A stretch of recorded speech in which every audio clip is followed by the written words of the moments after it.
What's good, YouTube? It's your boy, Blue Blood Sports TV, and I'm back at y'all with another one. So as you see here, something interesting. Shouts out to L Dub Boxing, the boxing plug.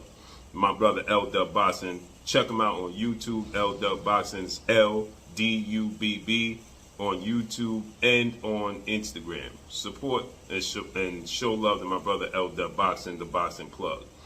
He be having all the info. And he brought something to my attention that made a lot of sense that I want to talk about today.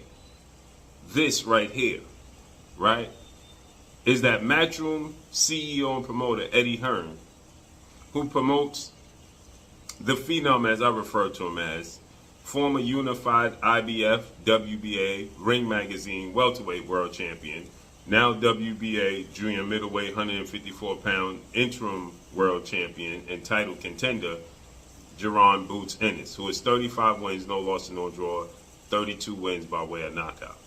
With that said,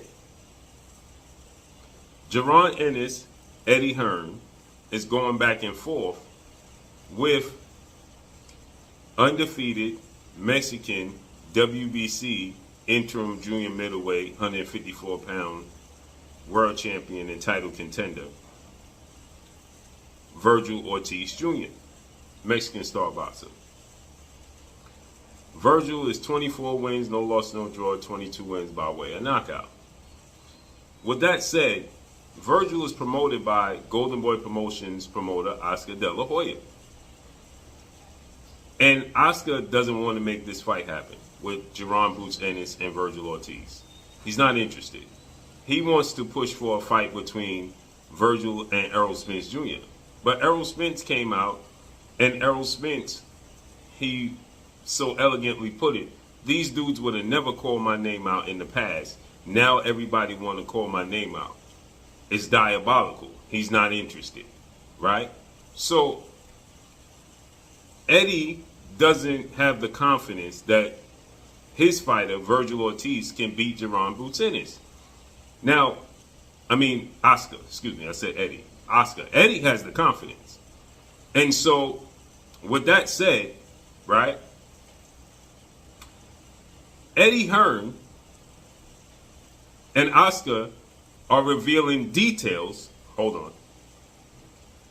They're revealing details that have come out. Oscar and Eddie Hearn are revealing details. Oscar don't believe Vergil can beat Jaron Ennis. Eddie believes Jaron Ennis can beat Vergil.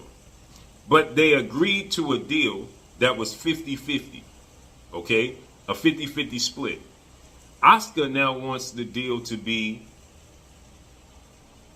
essentially 60-40, 65-35, with the winner getting an extra 5%.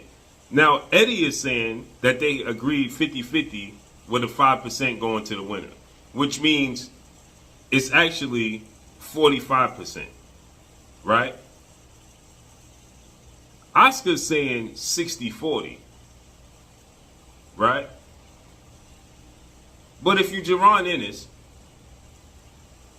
60-40, right, is only 5% off.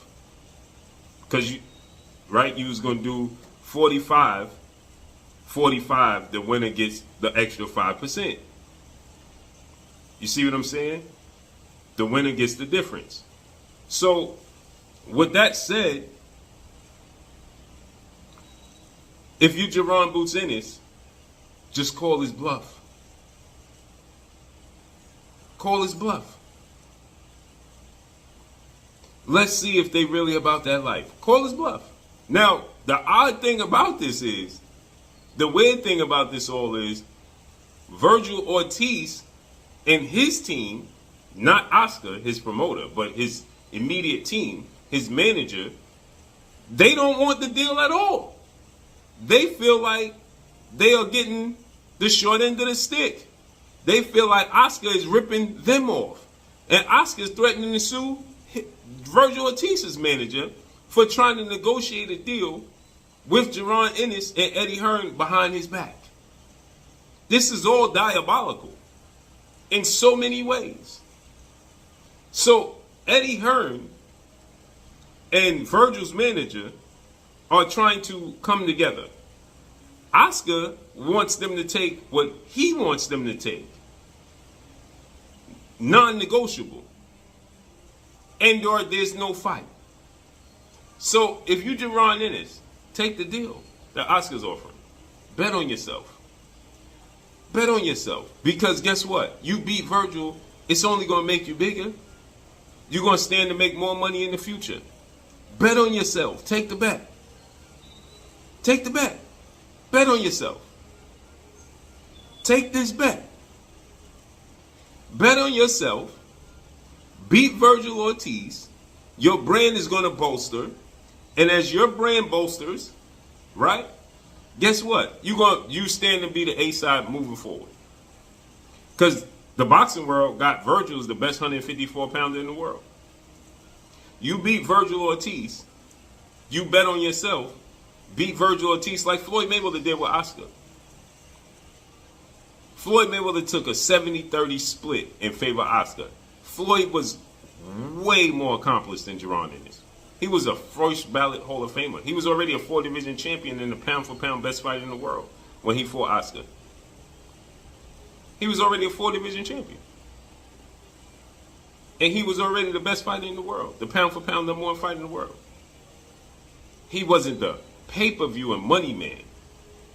Oscar was still representing that. So he took a 70-30 split. He let Oscar choose the ring size, choose the weight class, choose the gloves, and the location of the fight. Because he bet on himself. And he ended up being the most prosperous fighter in boxing history because of that Oscar De La Hoya moment. That's the moment Jaron Ennis has to do. He has to take a page out of the Floyd Mayweather book, call Oscar De La Hoya's bluff, and their team. Take the deal. Bet on yourself. But let me know what y'all think, man. Follow me on Instagram at Blue Blood Sports TV, all one word. I'm gone. Peace.